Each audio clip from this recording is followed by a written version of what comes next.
Video game series are fascinating to me. In the midst of taking in what the latest entry for a gaming series has to offer, I personally think it's just as entertaining, and also important, to take a look back and see the earlier titles. Even if a player has no interest in playing those earlier titles, I would argue that it's still very important to take a look at them. Regardless of whether a game in whatever series we're talking about here is regarded as one of the best, one of the worst, good, average, whatever it may be, every game in a series has a note to play, and it's often the very first note in the symphony that is a gaming series as a whole that is most often forgotten. I'm not saying that the very first games in a gaming series are ignored entirely. More often than not, players are at least aware of the name of the very first game, but perhaps not as many in comparison have played it. It's honestly a bit worrying when you think about it, because if the conversation around whatever game in question goes quiet for long enough, there's a good chance that it may fade into obscurity forever. Now, I'm not saying this possibility is exclusive to video games. If a conversation about anything goes stale for long enough, that fate can happen to it, but given how unique video games are as a form of media, I feel that it's especially important here. Combine this interest of looking and playing games of the past with my favorite video game series of all time, and what we have is a video talking about the very first Ace Combat game ever made.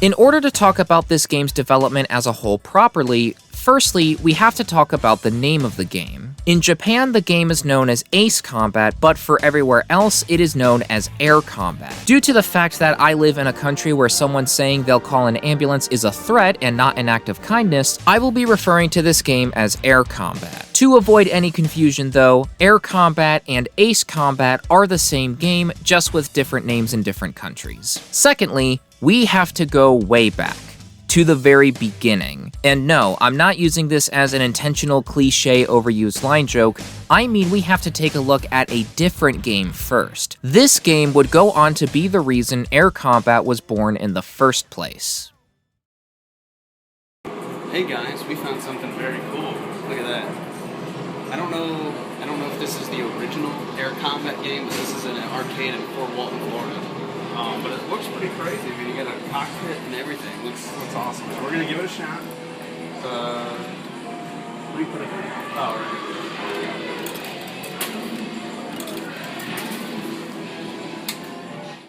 This is Air Combat. No, that's not a typo in the script, nor is it a mispronunciation or misreading of the script on my part. Despite these two games sharing the exact same name, the 1993 Air Combat is an arcade game.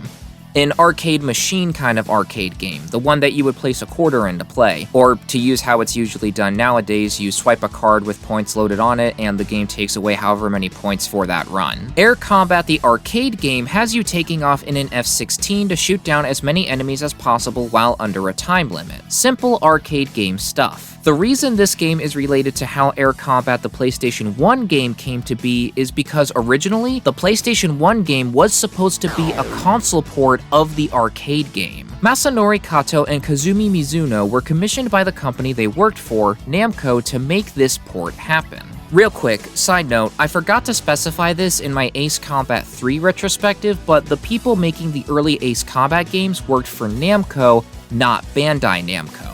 The Bandai Namco merger wouldn't happen until September 29, 2005. Masanori and Kazumi, along with the small number of other people working on the game alongside them, ran into problems with the PlayStation 1's hardware. Despite the fact that this system was considered the cutting edge of technology console-wise at the time, there wasn't enough power under the hood to be able to handle a direct port of the arcade game.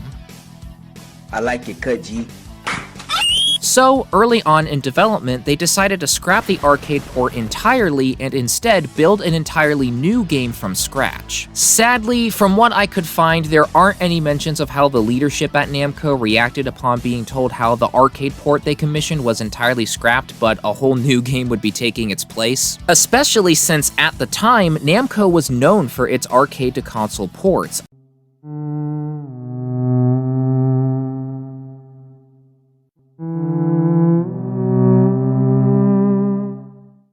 This entirely new PlayStation 1 version was still inspired by the arcade game, as a lot of arcade elements are present, such as the constant action, reloading missiles, rock-focused soundtrack to keep the player engaged, and more. However, the pace of combat, the environments, the objectives, the presentation, decisions for the player to make, and more all made Air Combat the PlayStation 1 game its own game. In the beginning, we were told by the company to create a port of the arcade version of Ace Combat. However, even though the original PlayStation console was the culmination of the best technology available at the time, it still wasn't powerful enough to match the performance of arcade machines. Not to mention, the team members consisted of one naval ship fanatic and 3 others who had no knowledge of airplanes. In the end, we just decided to forget about creating a port and instead made a game from scratch. Now that I look back on the project, it allowed us to return to the basics of being professional creators, making games that are fun from the point of view of the user. It was a project that stimulated me in a very positive way. Kazutoki Kono adds on to the fact that Air Combat the PlayStation 1 game was never meant to replicate the arcade game. Yes, originally the PlayStation 1 game was set to directly copy it as it was originally intended to be an arcade to console port. However, once the team decided to make their own version of Ace Combat, they chose to refrain from making a watered-down version of the arcade game. But the goal with the f was that voice crack? But the goal with Ace Combat wasn't to make a 100% complete replication of Air Combat. The first entry in the series was an attempt to take the ease of control from the arcade game and match it with content that fit what the home console market wanted. This was the correct choice to make without question. When you sit down and think about it, if the team set out to create a console version that was a direct copy, that copy would have been known as the dollar store version of the arcade game. You know how in today's world of gaming, things like cross-platform games exist? How the weaker platforms often need to make a lot more sacrifices to be able to run. Like how in Battlefield 3, for example, the console version can only support 24-player battles, but the PC can support 64-player battles. And how in Battlefield 4, there's the 24-player limit for the Xbox 360 and PlayStation 3, but on the PC, Xbox One, and PlayStation 4, the game supports 64-player battles. Masanori stated that the PlayStation 1 wasn't able to match the power of arcade machines, meaning if they set out to replicate Air Combat the arcade game, lots of sacrifices would have had to happen. Whether it be drops in visual quality, the environments not being able to load in as far, a reduction in the quality of the sound effects, you name it. Air Combat also had a lot of ideas that ended up being cut due to the technical limitations. Originally, there were plans for in-game replays to occur after each mission, but the PlayStation 1's hardware couldn't support something like that at the time. Another thing that was originally planned to be part of the core gameplay was mission conditions changing depending on how you played through the campaign. In Air Combat, the way you choose missions is by freely selecting which one you want to go to next from a given selection depending on how far in the campaign you are. Even though the missions do have numbers to them, nothing is stopping you from picking a different mission, giving you the choice on how you want to tackle the missions ahead. However, there isn't much in the way of replayability in terms of how the enemy reacts to the order in which you choose the missions because, well, the enemies don't react. However, I'll wait to provide specific examples of this until we reach the gameplay section. Remaining on the note of this game's development for now, the developers wanted to add that reactivity for the enemy originally. One last notable gameplay mechanic that was cut due to hardware limitations was a takeoff landing minigame, or at least cut before the game launched. After the game was approved for launch, the developers were able to add in a working, stable takeoff landing minigame, meaning Air Combat technically does have a takeoff landing minigame, but those copies are only for the developers. What's interesting to me about these mechanics being cut from the game is the reasoning for it. The developers wanted to make the best game possible, and it's very clear that they were very ambitious and innovative when handling this project. If you've watched my Ace Combat 3 retrospective, that line was probably very familiar for you to hear just now. The developers weren't being forcefully rushed on this project, and they seemingly had the time they needed to make it. It was the hardware limitations at the time that stopped them in certain areas. Nowadays, we're all so used to the "oh, publish it now, fix it later" mentality that developers and publishers have thanks to live service models and modern gaming. That to see hardware limitations being the reason why things weren't able to be added into a game rather than, oh, because the publishers forced us, there was shit management at the developer studio, or some other kind of development f***ery, it's, in a weird way, refreshing.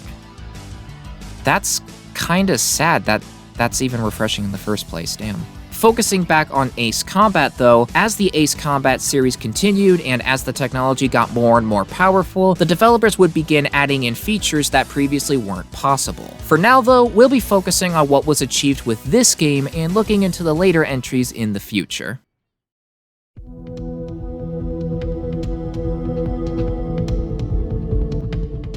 Before we get into the story and gameplay of Air Combat, we have to get the shop talk out of the way first. My positive experience with the EPSXE emulator when I used it to emulate Ace Combat 3 led me to use it to emulate Air Combat. Now, for anyone watching who knows about emulating Air Combat through EPSXE, you know that it can be pretty clunky to do so. The game itself played alright. I was able to complete each mission, purchase aircraft, choose missions, make it to the end ultimately, all of that just fine. But at certain points in the game, it would have trouble emulating the audio. Specifically, the introduction dialogue and music wouldn't play,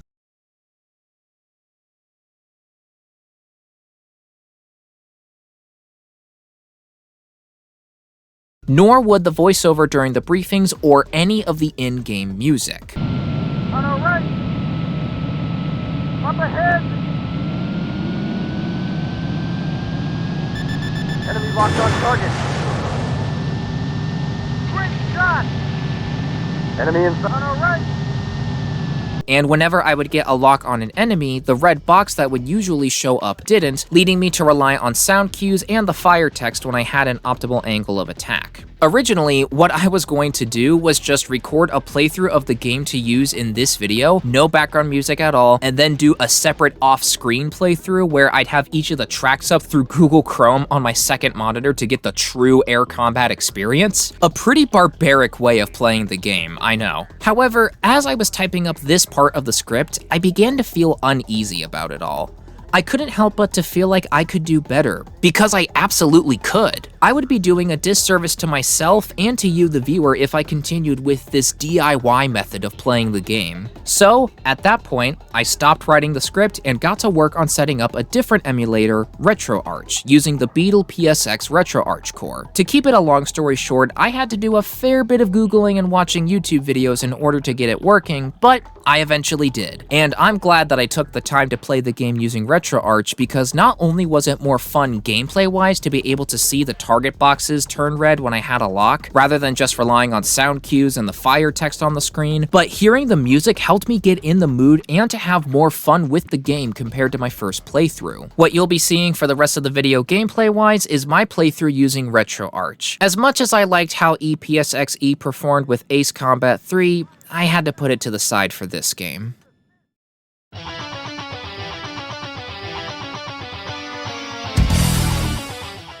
Okay, now that I've properly experienced this game through a better emulator, now we can start talking about the story. Spoiler alert, this segment is going to be quick. In Air Combat, you play as Scarface 1, callsign Phoenix, a mercenary pilot hired by some government. No specific names are given in this game. Acepedia even refers to the ally nation hiring Scarface Squadron as just the legitimate government, to fight off against terrorist forces who have launched a well-coordinated coup d'etat. Repeated retaliatory attacks by the legitimate government have failed, which has led the government to call upon Scarface Squadron for help. Phoenix and the others of Scarface Squadron are then sent on various missions to eliminate the coup forces and to re-establish the legitimate government. It may seem incredibly basic nowadays to have the plot boil down to, we're hiring you to fight off these coup d'etat forces, you'll be paid handsomely for it, now get out there and fight. But for the mid-1990s, along with the fact that this was the very first Ace Combat game to ever be made, I think it was a safe play for the story to be this simple. It also doesn't help that the technical limitations of the PlayStation 1 at the time also prevented anything majorly cinematic from being done. That, and given the game's literal arcade inspirations, a deeper and more complex story would sort of feel out of place to begin with. Later entries would introduce and normalize more in-depth stories, but for this game, this story is definitely on the more basic side, which I think fits well here.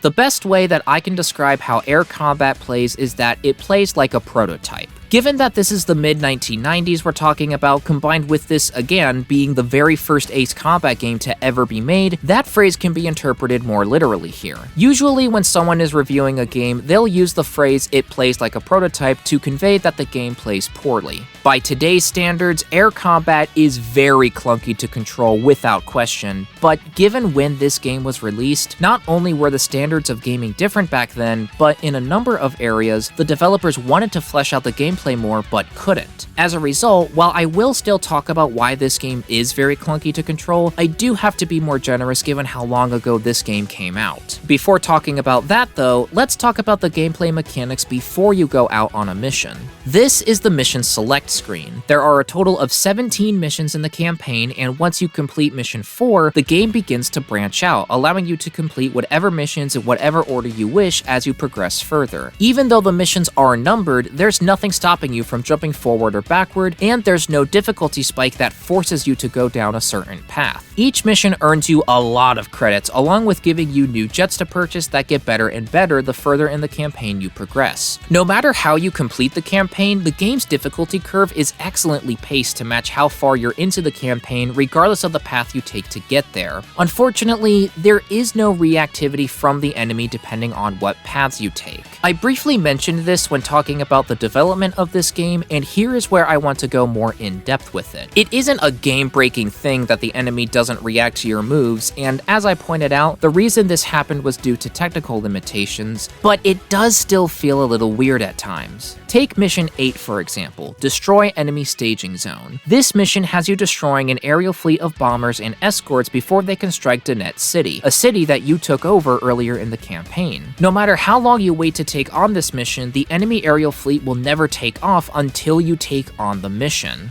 Perhaps if the PlayStation 1's hardware was more capable at the time, it could handle the mission conditions changing. If you waited too long to attack the group of enemy bombers, they could set off to Donetsk City, and the next mission you would be forced to intercept them over the city. Another example can be found with Mission 7, Suppress Radar Base. The briefing officer states that a steep drop in enemy effectiveness will occur if this radar site is destroyed. However, there is no noticeable drop in enemy performance of any sort when this happens. There's no discernible difference between when the radar site is up versus when it's down. If the PlayStation 1's hardware was more capable, perhaps upon the destruction of the radar base, for the next 2 or 3 missions you'd get some sort of advantage. Perhaps it takes longer for the enemy to lock onto you with missiles, and when they do manage to get missiles off the rail, those missiles aren't very accurate. By the end of that second or third mission, the enemy could have built a new radar site back at their HQ to return them to their normal fighting status to balance the game out. Again, it's not a deal breaker, and later Ace Combat games like Ace Combat X Skies of Deception would fully realize a system like this when the technology would allow for it, but having the enemy sitting on their hands when they're surrounded on all sides, or being told an effect will happen and then it doesn't,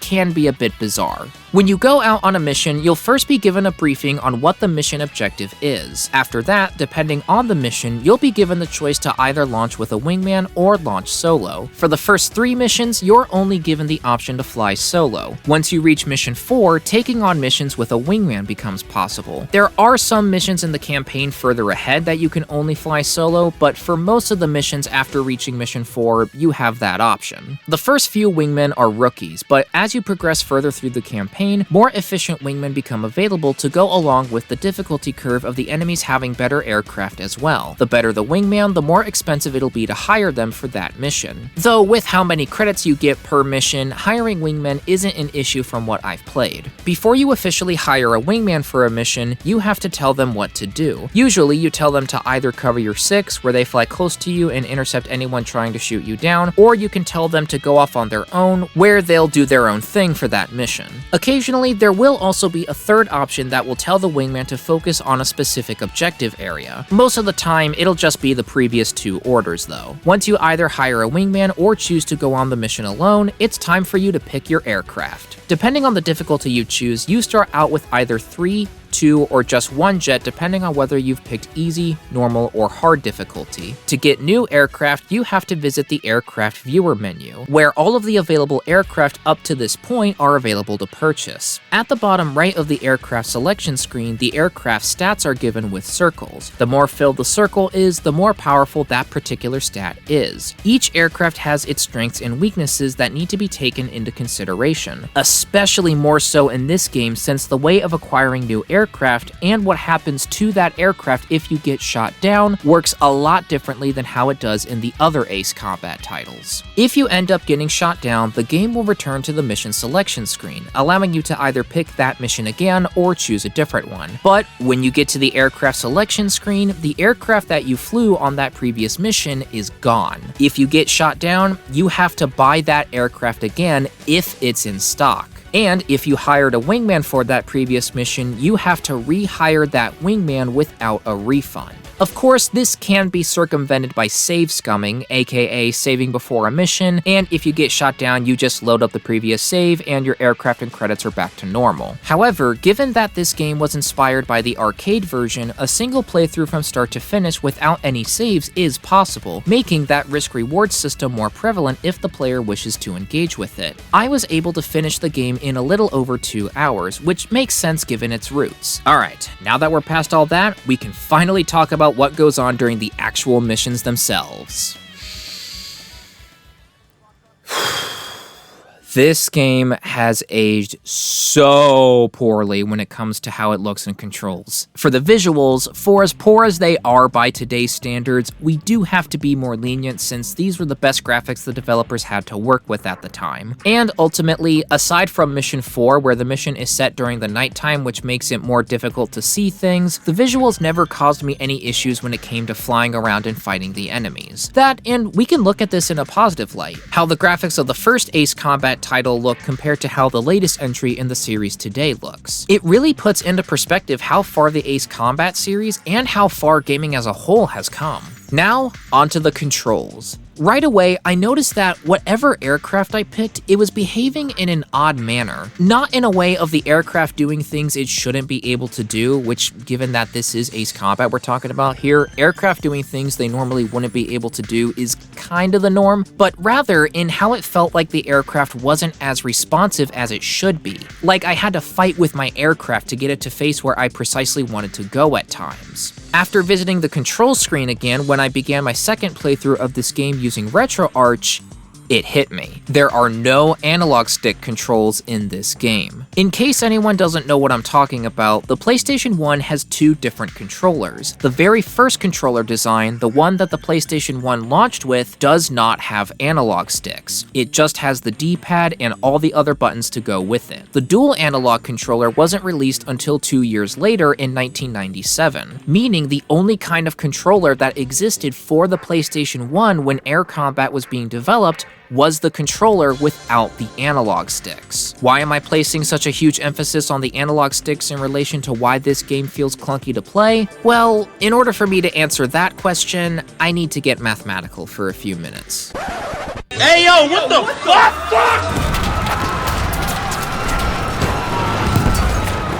Fuck this shit, I'm out. Fuck this shit, I'm out. Whoa, hey, why are you panicking? I'm the one that needs to do all the hard work here. When you boil down analog sticks to their most basic shape, what you get is a circle. Analog sticks in gaming are circles attached to controllers that can do a variety of things. Typically, these help you move something in a game, be it a cursor, camera, soldier, or in the case of Ace Combat, a fighter jet along with a camera view that you can use to freely look around. When you move the analog sticks in any direction, you're giving the game input that the game then carries out based on the exact position of that analog stick. And when I say exact position, the game is taking the literal exact position, right down to the specific degree that you're currently pushing or pulling the analog stick. Degrees are crucial to any shape in mathematics, and for circles, it's no different. If you've taken a high school math class, you know that a full circle is 360 degrees. Yes, I am aware that a full circle can also be described as 2 pi radians, but I'll be sticking with degrees here. Given that analog sticks are full circles, and full circles are 360 degrees, another way that we can look at the analog sticks is to visualize the degrees. Whether or not developers use the degrees of a circle when coding in player input for the analog sticks is a different matter. I will be using degrees since I believe this is the best way to convey what I'm getting at here. When we push the analog stick to the right, we're at 0/360 degrees. When we push the analog stick up, we're at 90 degrees. When we push the analog stick left, we're at 180 degrees. When we pull the stick down, we're at 270 degrees. However, we can also push and pull the analog sticks in those general directions and get different degrees. For example, if we push the analog stick to the upper right corner, we may get 45 degrees. If we pull the analog stick to the lower left corner, we may get 225 degrees. Cool. Excellent, even. Awesome, if you will. But what does this have to do with how air combat plays? Let's take a look at air combat's control scheme. Regardless of whether you select the novice or expert controls, the way you control your aircraft in this game is with the D-pad. If we put a circle around that D-pad, we get a visual representation of the degrees available. Because there are only 4 specific directions rather than a whole list of general directions, we only get 0/360 degrees, 90 degrees, 180 degrees, or 270 degrees. Even if you're playing this game on an emulator and you go into your emulation settings and change the input so that the game thinks one of the analog sticks is the D-pad, because of how air combat was designed due to this PlayStation 1 controller being the only kind to exist at the time, the game will only detect those 4 inputs. To give a visual representation of how air combat interprets analog sticks, it looks something like this. Instead of the areas in between the 4 major degrees of a circle being their own degree that the game can display, they now serve as the areas in which the aircraft will purely roll right, go down, roll left, and go up. If we want to use a different Ace Combat game to compare this with, let's use Ace Combat 7. Because Ace Combat 7 can detect all degrees of an analog stick, it can receive input of that specific degree and move the aircraft in that direction. In Ace Combat 7, I currently have my analog stick to the bottom right. As I keep holding the stick in that direction, I begin performing barrel rolls. Meanwhile, in Air Combat, I have my analog stick in the exact same position to the bottom right, but I'm doing aileron rolls. The reason I'm doing barrel rolls in Ace Combat 7 while I'm doing aileron rolls in Air Combat is because in Ace Combat 7, the game is able to detect that I'm somewhere in between purely going up and purely rolling to the right. The game receives that input and the fighter jet behaves accordingly. In Air Combat, because it can only detect whether I'm purely rolling right, going down, rolling left, and going up, the game takes the position of my analog stick and thinks, this is close enough to rolling right on the D-pad, so this is probably what the player wants. Because holding right on the D-pad while using the expert controls causes the aircraft to roll in that direction, while I'm keeping the analog stick at the bottom right, it continues to roll in that direction.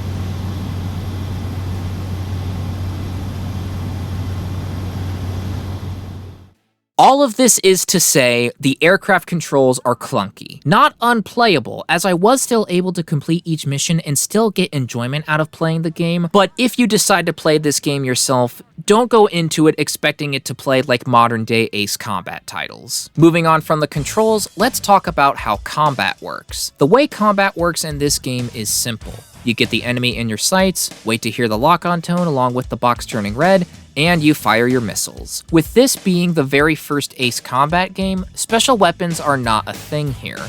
Special weapons wouldn't become a thing until Ace Combat 3 and would be adjusted into how we know them today, starting with Ace Combat 4. All you have here in air combat are standard missiles and your machine gun. Thankfully, I never felt overwhelmed with enemies while being restricted to just standard missiles and the machine gun. Even when there were tons of targets all around, I was able to go around destroying them one at a time until the end of the mission. Though, focusing on the machine gun in particular, it's not very effective in this game, simply because of the fact that it doesn't have any sort of range to it. Obviously, the machine gun shouldn't be a sniper rifle, but at the same time, it should be a close-ranged weapon, not a no-ranged weapon. Take a look at how close I have to be to these oil tanks in order to get hits. I can't imagine what a machine gun only playthrough of this game would be like. The missiles in comparison are a lot better and are easily used the most, as with any Ace Combat game today, but occasionally they do seem to have issues with tracking targets. It seems to be randomized. Sometimes you'll score a hit where it seems like you would miss, and then other times when you launch a missile, it just decides to fuck off far into the distance. Another issue with the missiles is in how the game portrays a hit versus a destroy. No matter whether you just hit a target with a missile versus destroy the target with a missile, you get the same bingo text on the screen along with your co-pilot who joins you in missions exclaiming in excitement. Enemy in sight. Fire! Put down! Bingo! Yahoo! Wasted! That seems more fitting for when you destroy the target, not just hit it. The problem is, it can be confusing on whether you hit a target versus destroy the target because that happens either way. For example, whenever you play chicken with an enemy aircraft and fire missiles at it head-on, regardless of whether or not you hit or destroy it, that bingo text and co-pilot exclamation occurs. This can cause some confusion for a few seconds as you then look to your radar to double-check whether the target was just hit or if it was indeed destroyed. Once you get used to it, it does become less of an issue, but it absolutely caused some confusion for me during my first half of my first playthrough. Another thing I have to talk about regarding the gameplay is with the two different perspectives you can choose from. This game only has two different camera options, a front and a rear camera. The front camera gives you tons of information, including how many missiles and cannon rounds you have left, your speed and altitude, your radar is at the bottom left, and your plane health is at the bottom right. The rear camera in comparison only shows you a visual representation of how many missiles you have left and your damage. Setting aside my personal preference of using the rear camera when playing Ace Combat games, it's simply more viable to use the front camera in air combat given the amount of information that is on the screen. This isn't a life or death deal for the game, but for players who wish to use the rear camera when playing, unlike in modern day Ace Combat titles, it isn't a matter of preference here. It's a matter of whether or not you're willing to sacrifice important information for being able to see your jet when fighting. Especially when performing ground attacks, using the front camera is almost a requirement, as this game does not interpret altitude very well. The graphics can easily mislead the player into thinking they have more altitude available to them than what they actually have. It's like having messed up depth perception. That's the best way that I can describe it. On to a positive aspect of the gameplay, I have to commend Air Combat for its mission variety. Given its arcade roots, it would have been normal, perhaps even expected, if the game had only air-to-air combat and nothing else. But in this game, you have air-to-air combat along with missions such as defending a VIP transport, destroying an enemy naval fleet, destroying an oil field the enemy is utilizing, fighting a massive aerial warship, and more. Of course, the mission variety isn't as crazy as how some missions today are, but keep in mind, this was on a PlayStation 1 in the mid-1990s. The fact this game has mission variety like this to begin with is very commendable. I would go so far as to say that because Air Combat has this mission variety, that would become a core gameplay aspect the developers would take into consideration when developing the future entries. Another great thing that I have to point out about this game is the music.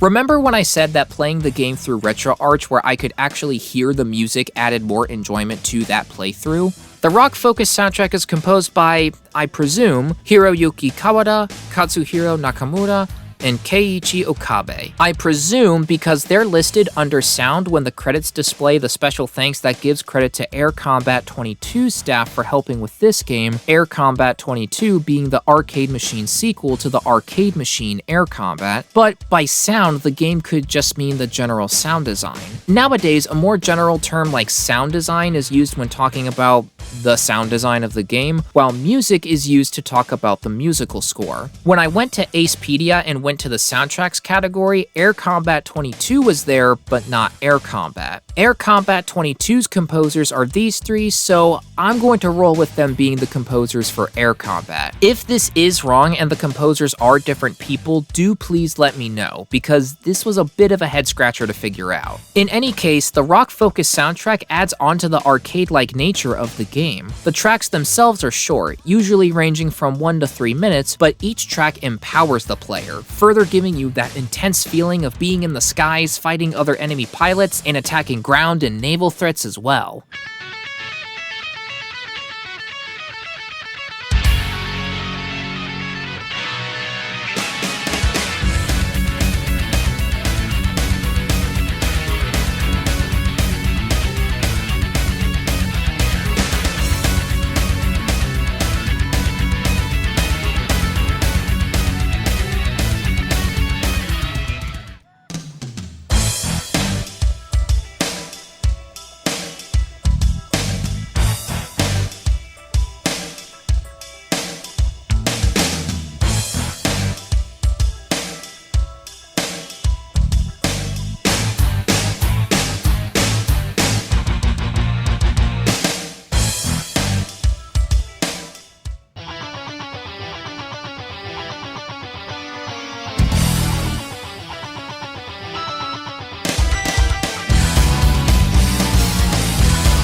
The music of Ace Combat obviously wasn't as well known yet because this was the very first Ace Combat game ever, but even for the very first entry here, it is brilliant. Another neat thing about this game is that it has a decent selection of cheats available. You know, the thing that either isn't in games entirely, or rather they are in games, but the cheats being used are the kind that are usually only used by people who didn't get enough love and validation from their mommy and daddy, so they have to resort to being scum of the earth pieces of shit, ruining the enjoyment of the game for others so they can feel good about themselves because they're so pathetic and sad in their day-to-day lives that they think they need to waste some of their hard-earned money, or probably not hard-earned knowing them, on acquiring cheats for a video game that in the long run, not a lot of people are going to be giving a damn about in a few years' time from them, especially if the game in question is something like a yearly entry from a Call of Duty title?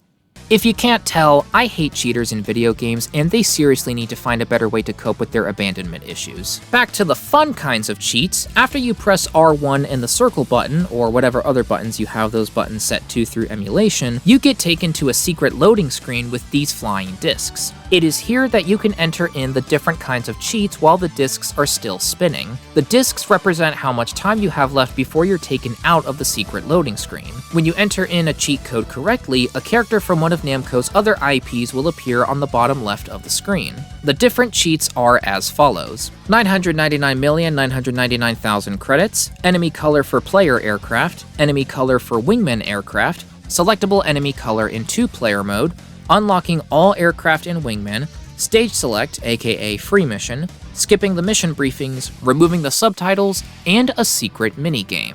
Most of the cheats in this game are self-explanatory, with the secret minigame being the most well-known cheat out of the bunch. The minigame has you controlling a Phoenix logo as your task is to destroy as many B-2 bombers as possible before the chick at the bottom makes his way from the left side of the screen to the right. It's a nice little something to mess around with, and in today's age where if cheats are present, they are more often the bad kind, it's refreshing to see the good kinds of cheats in a video game.